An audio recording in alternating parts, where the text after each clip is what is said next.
Well, hello everyone and welcome back to another theme park obsession video. My name is Dylan and thank you so much for tuning back into the channel. Today I'm hanging out at Universal Studios Hollywood to give you a park update, including the all-new Fast and the Furious roller coaster project. So how about you and I dive right in? Oh yeah, another beautiful day at Universal Studios Hollywood. And look at this, there's barely anybody walking through CityWalk. That means the park is not going to be that crowded at all. The holiday season's over. Everyone has gone home. The vacation is done. Everyone's back in school. Yeah, this is the perfect time to be here. And as you can see here at the front entrance, they've taken down all of the holiday decorations and we're back to normal. Yeah, look at this. The snow has melted on the taxi and no more decorations here in the street. And again, nobody walking around. This is pretty light right now. Let's check the wait time just to give you an idea of what's going on here during the week. Harry Potter's a 15-minute, Studio Tour's a walk-on, Despicable Me 10 minutes, Jurassic World 15, Mario Kart, look at that, 25 minutes for Mario Kart. That is awesome. Made it to the Universal Plaza. We're right across the street. They're still working on the New York Street facades. And even from this angle through the scrims, it's looking like they're almost complete. So I wouldn't be surprised here in the next few weeks they take the scaffolding down and they reveal the all-new facade, the refurbished facade, and it looks really good. This side turned out really nice, so I can't wait to see what this side looks like. Now over here at Pet's Place, they still have a few decorations up, but yeah, here in the next couple days these will come down. And then as far as the Plaza stuff behind me, they're still taking all the Grinchmas stuff down, and it'll probably take a couple weeks for them to do that just because of how many pieces are there. Now before we move on to the Fast and the Furious project and talk about this massive crane that has just been installed, I want to go over to Minion Mayhem because I just want to talk about something very briefly. Now I've made my way over to Despicable Me Minion Mayhem because on Twitter I asked a question, well I brought up an idea I should say, that they should take this attraction and turn it into a dark ride and still name it the same thing. It can still be Despicable Me Minion Mayhem, but make it a dark ride just like the Secret Life of Pets over here. I feel like that would be a lot better than the simulator attraction they got going on. It would be more accessible for more people because a lot of people get motion sickness on this kind of thing. And I think it would be pretty cute because it would be just like this, but just minions. And I think it would be a smash hit. Now, they might have enough room to do it over here. This is a pretty large building, and we got to remember that Secret Life of Pets, this isn't a small space, and they were able to pull off quite the achievement by installing this attraction. So I think they could do the same thing over here. I don't know, maybe that's something for the executives to think about because I think that would be a great idea to turn this simulator attraction into something a little bit more, three-dimensional and practical, and make it a dark ride. Slow-moving Omnimover dark ride. Michael, what do you think of that idea? That's a pretty good one, right? Yeah. Yeah, because then it would just open it up. Because, this ride it's cute for the kids, but I feel like a dark ride would be even cuter. I was going to say, I'd never go on this. If it was a dark ride like that, I would go on that. Yeah, we go on Secret Life of Pets all the time. It's awesome, and I think they should do that over here. And speaking of Secret Life of Pets, let's go ahead and enjoy it.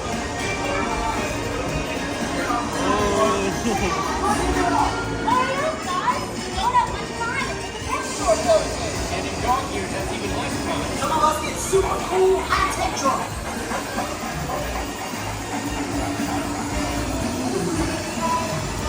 Come on! Go down and drop out. Don't worry, there's a danger.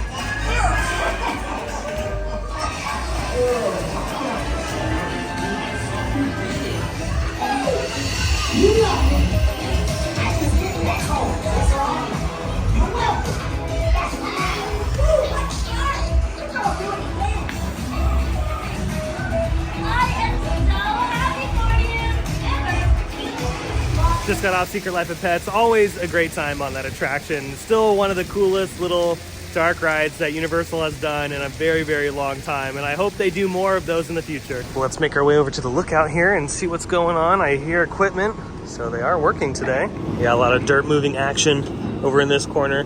They're also working down over here in this corner, again, showcasing how far the coaster layout is gonna go. And then, yeah, the big news is literally this massive crane that has been installed on site, and this will eventually lift all of the coaster pieces into their places when they start showing up on site here in the next few months. Yeah, this thing is massive, and it's very hard to tell on camera. I mean, on camera you know it's big, but in person, the scale of this is incredible. It's really cool to see in person. And when the project is done, what I'm thinking is they're either going to utilize this concrete form in the design, or they'll go ahead and bury it, or do something else with it. But yeah, this is going to be really fun over the next few months, because then we're going to start seeing more and more pieces of rebar go into the ground. You can see rebar down over here by the fence line, and then eventually we'll start to see the layout form. And then today, a lot of work is also happening up in this corner as well. And you can see this is the only section of the project that has gone vertical, because you can see the support columns for what will probably be the station, the load and the unload, and then the queue will probably sit underneath those columns, which would make sense because they don't really have too much room to work with over here as far as a massive queue. So utilizing the, underneath the station would be pretty smart. They're also probably working on areas where they need more foundation for the storage area for the coaster trains, because they got to store them. Not everything can just fit in the station. There has to be like a maintenance building so they can work on the coaster trains. So they're probably working on foundation for that as well. And then you can see right down over here, there's a secondary layer that's a little bit lower from where the foundations are for what is presumed to be the station. And it's looking like they've set up these walls, which will probably be for concrete. So those are, they look like forms. So they'll pour the concrete in between those, and then when the concrete, cures, they'll remove those pieces, and then they'll be left with, a concrete wall. So I'm thinking that's what's happening right there. And every time I'm here, I'm just amazed at how large the space really is. I mean, this coaster is going to be incredibly large. I mean, the footprint on this is huge. I mean, it starts up over here, and it looks like it's going to go all the way down even to the corner over there. So yeah, I mean, this entire project, the scope of it is hard to get on camera. When you're here in person, you get a way better understanding of how large this is. Again, I think this might be one of the coolest roller coasters in Southern California, if not this side of the country. And it's kind of crazy to think that the person working this crane, eventually when they start, utilizing it for all the pieces, they got to climb up this entire thing. I mean, this is huge. I mean, this is over 100 feet easily. I would say it's probably 150 feet tall. My thing all the time is like, how do you build a crane? Because I know Dylan was trying to explain that, you build another crane. I'm like, well, then how do you build that crane? You build it with like lifts and other equipment, But see, how do you do that? How does that reach? That's impossible. they use like other equipment to like put that one together. This thing literally went up in a day, so I don't believe it. Yeah, this gets put up by a crane, or it's like a machine that like attaches around this thing, and then it like kind of moves up the tower as it like builds the pieces. It's probably that. Well, tower was built like that, right? Yeah. That's usually, I believe that's how most skyscrapers are built too. Like they'll install something like this, and there's like an elevator kind of shaft thing that like builds the pieces as it goes up. So that's probably how they did it. But I mean, there was probably another crane involved with this buffoonery over here. But anyways, this coaster, yeah, it's gonna be awesome. And here's your other view of the Fast and the Furious roller coaster project. Again, a lot of action happening down over here and over by the fire station. And the rest of the crew is up here on the top deck. You know what's gonna be really cool too? Once they have the layout done and everything's like complete, the testing phase is gonna be really cool to see, because they'll be testing it for a while, because depending on the county that the theme park sits in, they have to do so many test cycles, a few thousand different test cycles. So it's gonna be really fun to watch the coaster kind of fly through its course at different speeds, because they're gonna be testing different speeds on this thing. Since Super Nintendo World is gonna be pretty slow, we're gonna make our way down there. We brought our power-up bands too, so might as well collect some coins while we're here. And you know what's really crazy to think about? They've taken down the Halloween Horror Nights maze. You still see a little bit of the layout, but this tent will probably go back up here in the next 2.5 months if they're going to be utilizing this space again. And that's insane to think about. They're going to be starting construction of the Halloween Horror Nights here in the next couple months. And I'm only basing that off of what I've previously filmed here at Universal Studios for Halloween Horror Nights coverage. So we'll see what happens this year, and then the speculation will start to begin. Alrighty, we've made it down to the lower lot. We're gonna head into Super Nintendo World and have some fun. All right, here we go. Alrighty, first section of blocks is gonna be in Peach's Castle.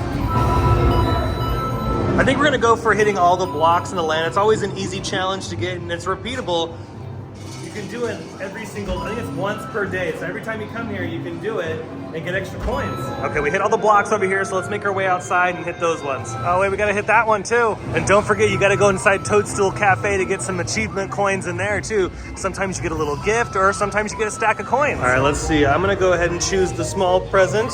Let's see what I get. Ooh, I got a power up, heck yeah. All right, let's see what Michael gets. I'm gonna choose the big box. Ooh, you got a power up as well, acorn. Heck yeah, I think that's an acorn. We just did the Thwomp challenge over there. And, you know, I love Super Nintendo World. It's so much fun. When you have a power-up band and you're able to play the games, I mean, you can be in here for a couple hours and just keep repeating some of the games, getting more achievements, getting more coins. I love it. We're gonna head upstairs next because there's some more blocks that we have to hit up there.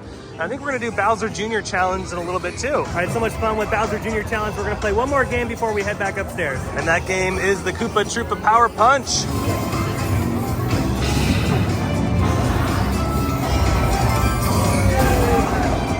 Oh, Michael got hard mode as well. Let's see. Okay, you want me to help you? I think maybe I got it. Oh, you got it. There you go. Made it back up to the upper lot. We're gonna make our way out of the theme park. But before we leave the park, I have one more thing to talk about, and that's Waterworld right behind me. And it's closed for refurbishment up until February 10th. So if you are coming to the park here in the next few weeks, just remember that the show will be closed and won't be opening up until February. And this is pretty typical around this time of year. One, because it's incredibly cold. There's not too many people in the park because the vacations are over. And it's a good time to clean the pool and spruce things up over here because the show runs every single day throughout the entire year. And when the park is slow like this, yeah, I mean, it's a great time to refurb the show when there's not too many people here. Let's jump into the Universal Studios store real quick to see what kind of merch they got. Oh yeah, here we go. We have a lot of Grinchmas stuff still available, but it's on sale, so it's not $18 bajillion. It's gonna be a lot cheaper than the 22 for these gloves. There's a few other items too. They got the popcorn buckets still available. Yeah, 50% off original price. There you go. Well, there you have it. There's your quick update from Universal Studios Hollywood. The Coaster Project is trucking along fast and furiously, and we love to see it. And I hope you enjoyed today's video. If you did, go ahead and smash the thumbs up button. And if you're new to the channel and you love these videos and more, consider subscribing because I have brand new videos every single week, not just from Universal Studios, but a bunch of different theme parks all over. Be sure to check out my Instagram account by following the link down below in the description. But until the next video, I hope you have a beautiful day, morning, evening, whatever it is. And I'll see you next time in the parks. Bye.